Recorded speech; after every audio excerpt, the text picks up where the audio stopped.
Hey, how we doing out there? First things first, my name is Kenneth Bird. I'm the creator of a luminous 4K screen paint using ambient light rejection technology gain times 2 and 3. Now let me ask you a question. Say you got a car, you're buying brakes for it. Would you rather buy brakes that have been thoroughly and extremely tested? Or would you buy brakes that are basically, I don't know, halfway tested? Which one would you buy? I'm pretty sure with your family and loved ones in the car, you would go with the brakes that have been thoroughly and extremely tested, because if you're coming down a hill and there's a sharp curve at the other end with a river waiting for you on the other side, I doubt you want to end up in that river. So you want brakes that are going to be reliable and that are going to work. And this is what happens when it comes to our technology. You have to have ambient light rejection screen paint. It's the way to go. Ambient light rejection technology is something that you have to have, because I tell you why. More and more customers are replacing, or my customers are replacing their TVs with projection screens. They want that real home theater setup with a big screen experience, so that's what they want. But also too, they want to be able to use their screen in a fully lit environment. They want to use, keep in mind, these screens are being placed in their gaming room, rec rooms, and in their living rooms. So if they're going to have a screen in their living room, they do not want their living room looking like a bat cave. They don't want it. They want a fully lit environment, especially if you're entertaining your friends and guests this holiday season. Why in the world would you want to have everybody sitting in the dark? Now, of course, yes, if you're watching movies all and well, you'll turn the lights out for that movie theater experience. But if you're going to be using this as your TV for sports and gaming and so forth, you don't want to be in the dark. You don't want to black out your windows. And this is the reason why we do these extreme demonstrations, to show you how much light these screens can take in. Now, if they can take in this much light, your environment is a cakewalk. Now keep in mind, we do not light dodge over here. Light dodging is where someone sets the screen in a comfortable position to be able to perform right. That is light dodging. Alright, so keep in mind, they'll have a screen next to a window and there'll be an awning there blocking most of the light. This is the reason why I stand in front of my projector to show you how much physical light is hitting the screen. Now, some people may consider this to be extreme. We consider this proper testing, because if this screen can thrive in this kind of light, well, commercial lighting is a cakewalk, and your home is a cakewalk. All right, so let's begin. So we have the bar light against the screen. We have 6 floodlights and 6 floodlights at the bottom. Not considering the environment lighting, it is very bright.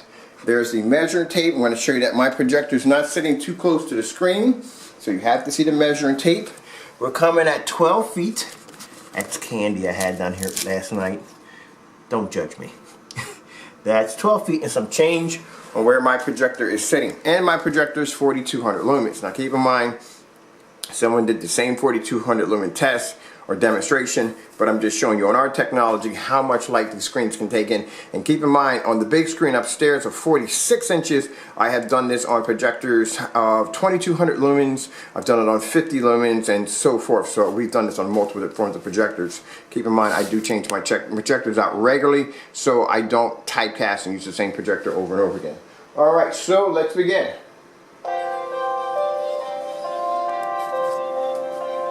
Now keep in mind, at 4200 lumens, when a projector starts to travel, the longer the distance, the more the lumens are going to drop. By the time it hits the screen and it has to take on all that ambient light around the screen, that means you're not going to be left with 4200 lumens. You're probably going to be left with somewhere between maybe at 27. With this kind of lighting, probably around 2700 lumens, or probably somewhere around 3000 lumens. But your lumens are going to drop. You're not going to hit a straight 42, travel across the room and hit the destination. No. The darker the environment, the stronger the lumen count is going to be. The more brighter the environment, the lower the lumen count is going to be. That's going to actually transfer from your projector to the screen.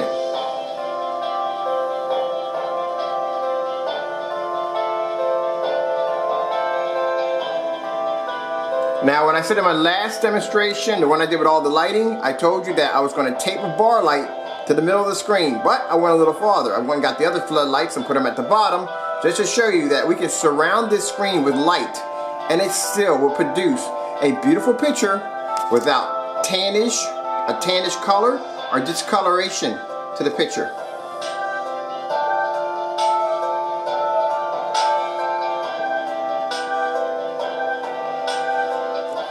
And that's why I'm explaining the reason why ambient light rejection technology is very important. That's why all the new screens you're seeing out there on the market, Elite screens, DMP, Supernova, all these high-end screens are using ambient light rejection technology. And if your screen doesn't have it, then it's going to be pretty bad if you turn the lights on, to tell you the truth. Now with our technology, we go over and beyond. I don't see a lot of these. Check it, like I said, if you go on YouTube and you check out some of these high-end projection screen companies, tell me how many of them are doing demonstrations on this level.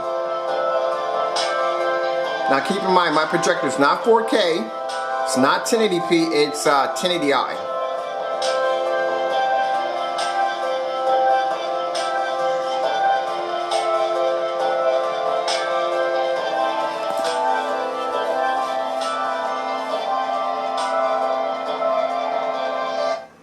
I want you to see how bright that corner is. That corner is extremely bright.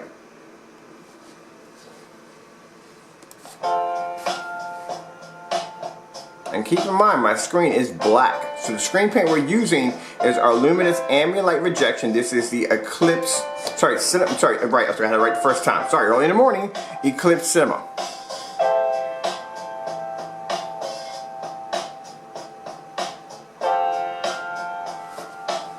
I don't have a washed out image anywhere. Anywhere I turn this camera at. That's why I tell you to take the time before you buy from us and go check out everybody else on the internet. Find out how many people are doing demonstrations on this level. You gotta have a lot of confidence in your product to be able to do demonstrations like this.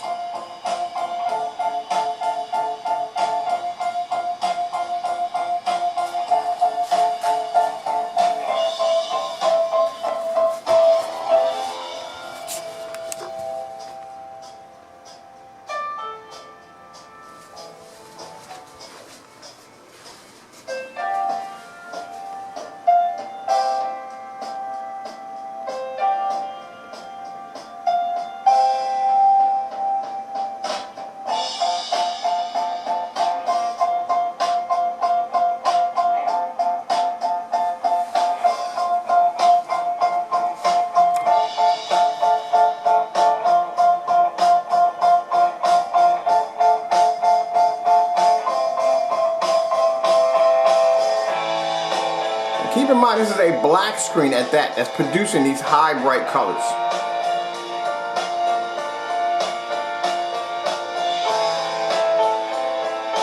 Look at the dark contrast.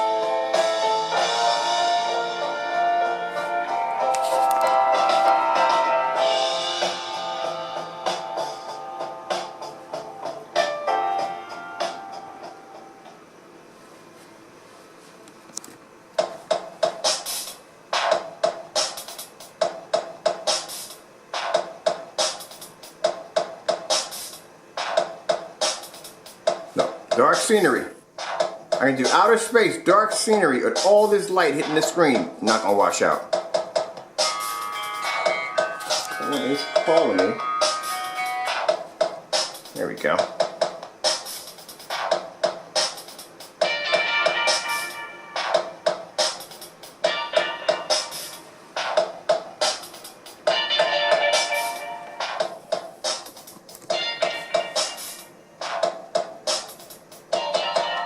You notice when we do demonstrations, and we have some people that try to do the same demonstration,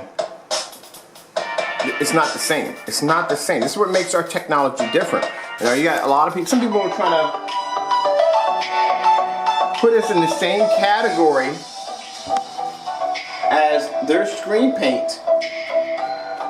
And I hate to say it, you can't put us in the same category as the screen paint if you're not doing the same demonstrations that we're doing.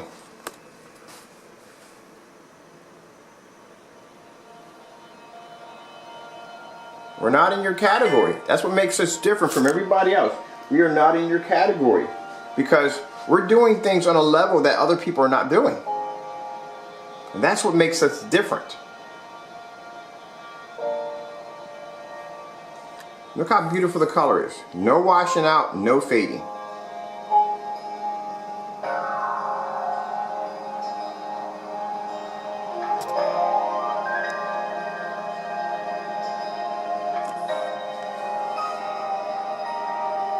Now I'll pause that right there, all right? take a trot upstairs. Look at that. The screen from all the way back here. That image pulls up with no problem.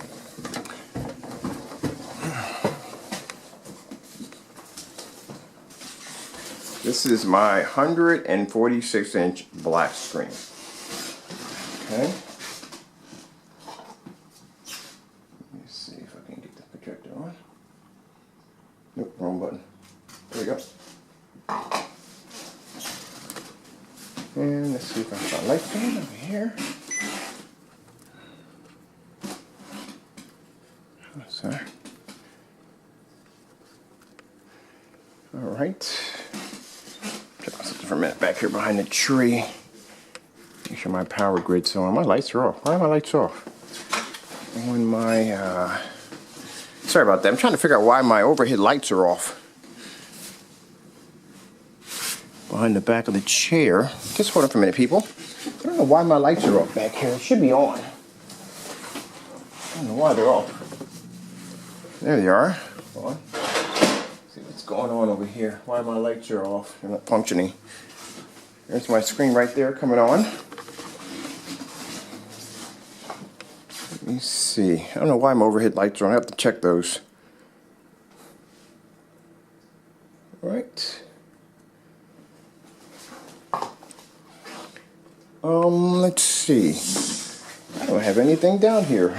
My remote control's not here. Nope. I'm sorry. Okay, here we go. Sorry about that. Stuff is all over the place. So I'm downstairs. I usually have stuff all over the place. Cartoon Network. I usually have stuff all over the place when I'm down here. Cartoon Network. There we go. I usually have stuff. When I leave from upstairs, I have stuff all over the place. All right, so curiosity, trying to figure out why my LED lights are not functioning, and they're pulled from the adapter. It's like they're pulled from the adapter. Trying to figure out why they're not on. Let's turn on the ambient light in the environment. I'm gonna have to go back and try to figure out why these aren't on, because what was that? Something fell. Trying to figure out why these aren't on. Oh, they're disconnected.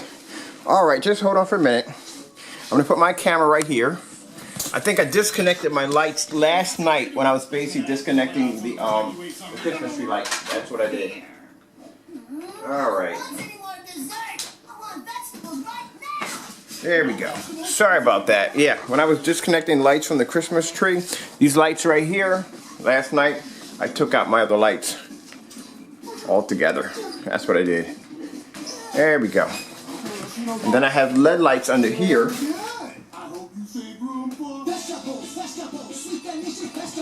There we go. Open up our window, let light in.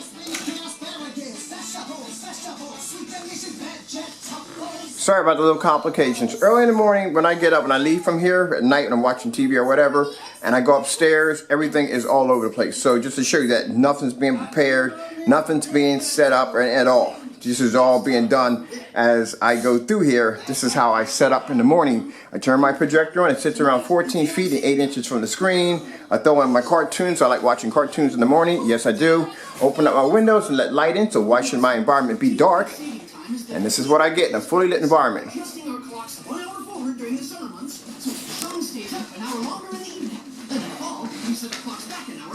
So as you can see, as me running around my living room, trying to figure out where I put stuff at from last night, nothing was set up at all. Just turn on the projector, and this is how it is. And I don't edit it, none of my videos. What you see is what you get. Listen closely. Daylight saving time. Exactly as Fred Cyborg said. No, daylight saving time. Saving. Yeah, daylight savings time. That's what I said. You just keep saying the same thing. You are saying savings. It's not savings. It's singular. Savings. This is why I watch this in the morning. I love freaking Teen Titans. I love them. It's just so hilarious. Alright, I got to get out of here real quick. I hope you enjoyed the video demonstration. Thank you all for your time. Just showing you what true ambient light rejection technology looks like and why you need it. Because look at this. See, this is what I was explaining to you. My living room does not have to look like a cave because I own a projector. I can have the door open, I can have the window open, I can have all my lights on, condensed lighting, overhead lighting. Projector can sit back 14 feet and I can enjoy my environment in a fully lit environment. This is why ambient light rejection screen paint is the only way to go. And our technology is the best when it comes to ambient light rejection. Thank you all for your time. Gotta go and God bless. Because of the